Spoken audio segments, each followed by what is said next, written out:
Alhamdulillahi Rabbil Alamin. Huwallazi arsala rasulahu bil huda wa dinil haqq liyuzhirahu 'ala ad-dini kullih walau karihal musyrikun. Asyhadu an la ilaha illallah wahdahu la syarikalah wa asyhadu anna Muhammadan abduhu wa rasuluh. Allahumma shalli wa sallim wa barik 'ala Muhammad wa 'ala alihi wa ashabihi ajma'in. Amma ba'd, fa ya ibadallah, usikum wa iyaya bitaqwallahi wa ta'atihi la'allakum tuflihun. Qala Allah ta'ala fil Qur'anil Karim, a'udzu billahi minasy syaithanir rajim, bismillahirrahmanirrahim. Ya ayyuhalladzina amanu taqullaha haqqa tuqatih wa la tamutunna illa wa antum muslimun. Wa qala aidan, falamma jaa amruna ja'alna 'aliyaha safilaha wa amtarna 'alaiha hijaratan min sijil mamdud. Shadaqallahul azim. Pertama-tama dan paling utama, Marilah senantiasa kita panjatkan puji syukur kehadirat Allah Subhanahu wa taala yang telah memberikan kepada kita semua rahmat kesehatan, kesempatan sehingga kita dapat berkumpul di masjid yang berbahagia ini dalam rangka melaksanakan suatu kewajiban kita bagi umat Islam yang laki-laki, yaitu melaksanakan sholat Jumat secara berjamaah. Selawat dan salam tak lupa pula kita sanjungkan kepada Nabi Muhammad SAW yang telah bersusah payah merubah akhlak manusia dari alam kegelapan ke alam yang terang benderang, sebagaimana yang kita rasakan sampai pada saat sekarang ini. Sidang jamaah sholat Jumat yang dimuliakan oleh Allah Subhanahu wa taala. Pada kesempatan kali ini, khatib akan menyampaikan khutbah yang bertemakan tentang jatuh bangunnya peradaban suatu bangsa. Sidang jamaah sholat Jumat yang dimuliakan Allah Subhanahu wa taala. Ketika kita berbicara tentang peradaban suatu bangsa, maka siklus peradaban bangsa-bangsa besar, bangsa-bangsa terdahulu, bangsa-bangsa yang akan datang, bangsa-bangsa yang kini, maka dia akan berubah siklusnya. Tidak mungkin satu peradaban suatu bangsa akan terus eksis, tetapi ada masanya peradaban suatu bangsa itu akan mundur, bahkan mungkin akan dihancurkan karena perbuatan-perbuatan mereka. Namun peran agama sangat mempengaruhi bagaimana kemudian jatuh bangunnya atau majunya suatu peradaban suatu bangsa. Agama sangat mempengaruhi di sana. Dan ternyata terkait siklus maju dan mundurnya peradaban suatu bangsa dijelaskan oleh Allah Subhanahu wa taala dalam Quran surah Ali Imran ayat 140, yang pada intinya peradaban suatu bangsa itu akan bergantian, akan bergilir, digilirkan oleh Allah Subhanahu wa taala ke bangsa-bangsa yang ada di muka bumi ini. Dan dalam Quran surat Al-Imran 140 ini dijelaskan bahwa intinya maju atau mundurnya peradaban suatu bangsa ditentukan oleh masyarakatnya. Sidang jamaah sholat yang dimuliakan Allah Subhanahu wa taala, ternyata di dalam Al-Quran banyak bangsa-bangsa atau kaum-kaum yang pernah dibinasakan oleh Allah Subhanahu wa taala. Yang pertama adalah kaum Ad. Kaum Ad adalah suatu bangsa kuno yang tinggal di daerah Al-Ahqaf antara negara Yaman dan Oman pada hari ini. Nabi yang diutus kepada kaum Ad adalah Nabi Hud alaihissalam. Lalu kemudian mereka dibinasakan dengan angin yang sangat dingin dan kencang, seperti yang dijelaskan oleh Allah Subhanahu wa taala dalam Quran surat Al-Haqqah ayat 6 sampai 8. A'udzu billahi minasyaitonir rajim. Bismillahirrahmanirrahim. Wa amma 'adun fa uhliku birihin sarsarin 'atiyah. Sedangkan kaum Ad, mereka telah dibinasakan dengan angin topan yang sangat dingin. Safaraha alaihim sab'a layal liwa samaniyata ayyamin husuman fataral qauma fiha sur'a ka'annahum a'jaz nuhlil khawiyah. Allah menimpakan angin itu kepada mereka selama 7 malam 8 hari secara terus menerus. Maka kamu melihat kaum Ad pada waktu itu mati bergelimpangan seperti batang pohon kurma yang telah kosong ataupun labu. Fahal tarolahum min baqiyah. Maka adakah kamu melihat seorang pun yang masih tersisa di antara mereka? Quran surat Al-Haqqah ayat 6 sampai 8. Sidang Jamaah sholat Jumat yang dimuliakan Allah Subhanahu wa taala.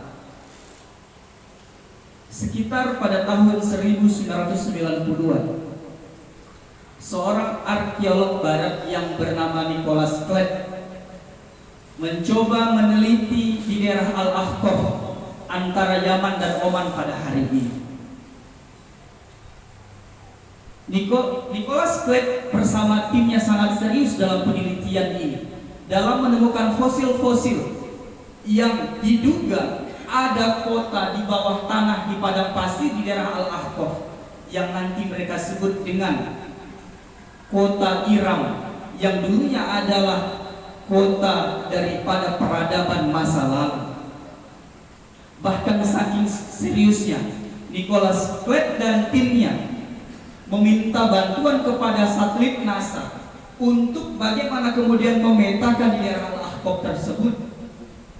Maka ketika penelitian, penggalian padang pasir yang mereka lakukan, ditemukanlah sebuah kota di padang pasir yang tertanam tidak kurang dari 12 meter, yang mereka meyakini Nicholas Klett dan timnya setelah meneliti, setelah mencocokkan dengan ciri-ciri daripada kaum Ad di dalam Al-Quran dengan fosil-fosil yang mereka temukan pada tahun 1990-an, Nicholas Klett berkesimpulan bahwa kota yang mereka temukan di bawah padang pasir adalah kota yang pernah dulu diazab oleh Allah Subhanahu wa taala, kota yang pernah dulu dihancurkan Allah Subhanahu wa taala, yang mereka ada angin kencang dan hujan deras selama 8 hari 7 malam, seperti yang dijelaskan dalam Quran surat Al-Ahqaf tadi. Sidang jamaah sholat Jumat yang dimuliakan Allah Subhanahu wa taala, itu yang pertama. Yang kedua, bangsa-bangsa atau kaum-kaum yang pernah dibinasakan oleh Allah Subhanahu wa taala dalam Quran adalah kaum Nabi Lut. Nabi Lut diutus kepada bangsa Sodom dan Gomorrah. Nama kaum ini disebutkan di dalam Al-Quran tidak kurang dari 27 kali. Mereka dibinasakan dengan gempa bumi yang sangat dahsyat, karena pada saat itu penduduk atau kaum Nabi Lut melegalkan yang namanya homoseksual. Hal ini dijelaskan oleh Allah Subhanahu wa taala dalam Quran surat Hud ayat 82. A'udzu billahi minasyaitonir rajim. Bismillahirrahmanirrahim. Falamma jaa amruna ja'alna 'aliyaha safilaha wa amtarna 'alaiha hijaratan min sijilin mandud. Maka ketika keputusan kami datang, kami menjungkir balikkan negeri kaum Lut, kami hujani mereka bertubi-tubi dengan batu dari tanah yang terbakar. Quran surat Hud ayat 82. Sidang jamaah sholat Jumat yang dimuliakan Allah Subhanahu wa taala. Pertanyaannya adalah, bagaimana kemudian realitas dunia tentang homoseksual pada hari ini, yang kalau secara umum kita kenal dengan hari ini istilah LGBT. Ternyata faktanya sangat luar biasa dan mengerikan. Dunia pada hari ini, di dunia secara global, tidak kurang dari 30 negara sudah melegalkan yang namanya kawin sesama jenis. Dimulai pada tahun 2001 yang lalu negara Belanda, Belgia, Prancis, Jerman, Amerika dan negara-negara barat lainnya. Pertanyaannya adalah bagaimana dengan Indonesia? Khotib mengambil data dari Kementerian Kesehatan pada tahun 2012 yang lalu. Data ini artinya 10 tahun yang lalu. Ternyata orang yang terjangkit daripada LGBT di Indonesia pada hari ini jumlahnya secara angka juga sangat luar biasa. Angkanya mencapai pada tahun 2012 yang lalu 1.095.970 orang. Bukankah beberapa saat yang lalu salah seorang selebritis di Indonesia mengundang pasangan homo datang ke podcastnya yang tayang hanya beberapa hari saja tapi sudah ditonton 5 juta orang? Bukankah beberapa saat yang lalu, tidak kurang dari sebulan yang lalu, salah satu kedutaan besar di negeri ini memasang bendera pelangi atau lambang daripada LGBT? Ada yang menarik daripada cerita Nabi Lut alaihissalam. Pada saat itu Allah Subhanahu wa taala memerintahkan kepada Nabi Lut alaihissalam melalui perantara malaikatnya, ketika memang kezoliman, ketika memang perbuatan orang-orang kaum Nabi Lut pada saat itu sudah sangat luar biasa, maka azab pun diturunkan. Allah Subhanahu wa taala memerintahkan kepada Nabi Lut untuk membawa keluarganya dan pengikutnya di malam hari. Lalu kemudian di waktu subuh maka azab itu pun datang. Tetapi di dalam Al-Quran Allah Subhanahu wa ta'ala tidak menyuruh Nabi Lut membawa istrinya. Istri daripada Nabi Lut alaihissalam, kata ahli mufassir, bernama Wali'ah. Yang bernama Wali'ah. Wali'ah ini sebenarnya dia tidak melakukan perbuatan keji tersebut, tetapi dia mendukung, tetapi dia pro, tetapi dia membenarkan apa yang dilakukan oleh kaumnya pada saat itu. Maka azab pun menimpa Wali'ah, istri Nabi Lut alaihissalam. Ini tentu menjadi refleksi bagi kita semua. Bagaimana kemudian keadaan era kebangkitan kaum Nabi Lut pada hari ini sangat luar biasa. Ketika mungkin kita diam, itu bisa jadi tanda setuju atau pro atau dan lain sebagainya. Artinya adalah ini tentu ada sikap daripada kita, terutama umat Islam di negeri ini. Masih banyak kaum-kaum, negeri-negeri yang pernah dihancurkan, diazab oleh Allah Subhanahu wa taala karena perbuatan mereka. Di antaranya Raja Fir'aun, kaum Tsamud, kaum Sabah dan lain sebagainya. Sidang jamaah sholat Jumat yang dimuliakan Allah Subhanahu wa taala. Ketika kita bertanya-tanya, apa sebenarnya yang melatar belakangi suatu kaum itu dihancurkan? Banyak faktor. Dalam hal ini Khotib sampaikan 2 saja. Yang pertama, akibat kehancuran peradaban suatu bangsa yang pertama adalah melupakan perintah Allah Subhanahu wa taala dan munculnya masyarakat yang hedon. Kita bisa belajar dari sejarah bagaimana kemudian dulu pernah ada umat Islam pernah menguasai, pernah berjaya di Eropa yang kita kenal dengan peradaban Andalusia. Peradaban Andalusia luasnya sekitar 700.000 km persegi. Pada hari ini meliputi sebagian besar negara Spanyol, sebagian besar negara Portugal, dan bagian selatan negara Prancis. Itu adalah Andalusia di masa lalu, yang Islam pernah berjaya di sana tidak kurang menurut para sejarawan sekitar 7-8 abad atau 700-800 tahun. Tetapi menurut Ahmad Mahmud Himayah, penulis tentang buku tentang Andalusia ini, yang mendasari mereka pada saat itu peradaban Islam hancur dari Andalusia adalah karena mereka cinta dunia dan takut mati. Dan ternyata bekas-bekas kekuasaan Islam di Andalusia masih bisa kita temukan pada hari ini. Salah satunya adalah Istana Alhambra yang sangat terkenal, yang terletak di kota Granada, yang masih kokoh pada hari ini. Lalu kemudian tahukah kita begitu banyak ilmuwan-ilmuwan, para filosof yang terlahirkan di Andalusia.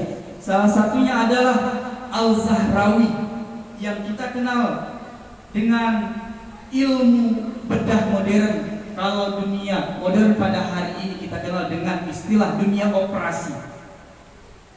Itu adalah ditemukan oleh Al-Zahrawi yang terlahirkan saat Islam berkuasa di Andalusia.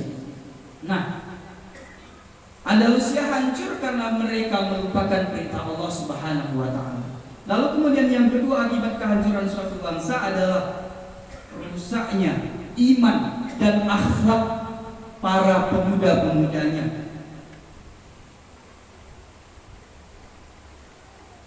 Seorang mantan Perdana Menteri Inggris yang bernama Gladstone yang sangat membenci Islam pernah mengatakan, percuma kita memerangi umat Islam, kita tidak akan pernah bisa mengalahkan mereka selagi di dada pemuda-pemudi Islam itu masih bertengger Al-Quran. Kita bisa mengalahkan umat Islam ketika kita mencabut Al-Quran di dada pemuda-pemudi Islam. Pertanyaannya adalah hari ini lebih banyak anak-anak kita membaca Al-Quran, mempelajari Al-Quran, atau main HP, atau main game. Dr. Adian Husaini, salah seorang pemikir Islam, menyebutkan bahwa pada era ini anak kita bukan lagi dididik oleh kita sebagai bapak dan ibunya, tetapi sejatinya menurut Dr. Adian Husaini, anak kita sejatinya hari ini dididik oleh internet. Sadar atau tidak sadar, itu menjadi kenyataan pada hari ini. Sidang jamaah sholat Jumat yang dimuliakan Allah Subhanahu wa taala. Ternyata Allah Subhanahu wa taala juga telah menerangkan jauh-jauh hari akibat kehancuran suatu bangsa. Hal ini dijelaskan dalam Quran surat Al-Isra ayat 16. A'udzu billahi minasyaitonir rajim. Bismillahirrahmanirrahim. Wa idza aradna an nuhlika qaryatan amarna mutrafiha fa fasaku fiha fa haqqa 'alaiha al-qaul fadammarnaha tadmira. Dan jika kami hendak membinasakan suatu negeri, maka kami perintahkan kepada orang yang hidup mewah pada saat itu di negeri itu agar menaati Allah. Tetapi bila mereka melakukan kedurhakaan di dalam negeri itu, maka sepantasnya berlakulah terhadapnya perkataan hukuman kami. Kemudian pada saat itu kami binasakan negeri itu. Quran surat Al-Isra ayat 16. Sidang salat Jumat yang dimuliakan Allah Subhanahu wa taala, refleksinya adalah kita memang terus berupaya memperbaiki diri kita dan keluarga kita, karena fitnah yang dilontarkan kepada umat Islam di akhir zaman itu laksana rajutan tikar, datang dari depan, datang dari belakang, datang dari samping kanan, datang dari samping kiri, datang dari atas, datang dari bawah, seperti yang pernah disampaikan oleh Rasulullah SAW. Lalu kemudian kita tentu dapat mengambil hikmah pelajaran daripada kaum-kaum yang dulu pernah dibinasakan Allah Subhanahu wa taala. Mereka dibinasakan, mereka dihancurkan karena perbuatan mereka, karena kedurhakaan mereka kepada Allah Subhanahu wa taala. Tentu hal ini menjadi refleksi mendalam untuk kita. Jika umat Islam meninggalkan agamanya, maka kehancuran yang akan didapat. Dan terakhir, jika kita tidak peduli dengan Islam, maka akan muncul generasi yang anti-Islam. Ketika para anak muda ini anti dengan Islam, maka dipastikan satu dekade berikutnya akan muncul, akan berdiri Republik Anti Tuhan, yang tanda-tandanya pada hari ini bisa kita rasakan. Barakallahu wa lakum fil Qur'anil azim wa nafa'ani wa iyyakum bima fihi minal ayati wa dzikril hakim wa taqabbala minni wa minkum tilawatahu innahu huwal ghafurur rahim.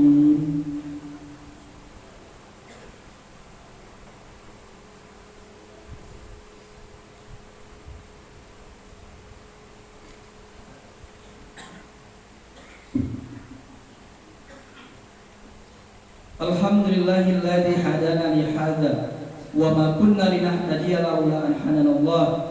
Asyhadu an la ilaha illallah wahdahu la syarikalah wa asyhadu anna Muhammadan abduhu wa rasuluh. Allahumma shalli wa sallim wa barik ala Muhammad wa ala alihi wa ashabihi ajma'in. Amma ba'd, fa ya ibadallah, usikum wa iyaya bi taqwallahi wa ta'atihi la'allakum tuflihun. Qala Allah ta'ala fil Qur'anil Karim, a'udzu billahi minasyaitonir rajim. Bismillahirrahmanirrahim. Ya ayyuhalladzina amanu taqullaha haqqa tuqatih wa la tamutunna illa wa antum muslimun. A'udzu billahi minasyaitonir rajim. Bismillahirrahmanirrahim. Alhamdulillahirabbil alamin. Wassalatu wassalamu ala asrafil anbiya'i wal mursalin wa ala alihi washabbihi ajma'in. Allahumma ighfir lil muslimina wal muslimat wal mu'minina wal mu'minat al ahya'i minhum wal amwat wa ya qadiyal hajat. Rabbana la tu'akhizna in nasina aw akhtana. Rabbana wa la tahmil 'alaina isran kama hamaltahu 'alal ladzina min qablina. Rabbana wa la tuhammilna ma la taqata lana bihi wa'fu 'anna waghfir lana warhamna anta maulana fansurna 'alal qaumil kafirin. Rabbana atina fid dunya hasanah wa fil akhirati hasanah wa qina 'adzabannar. Subhana rabbika rabbil izzati 'amma yasifun wassalamu 'alal mursalin walhamdulillahi rabbil alamin. Aqimus shalah.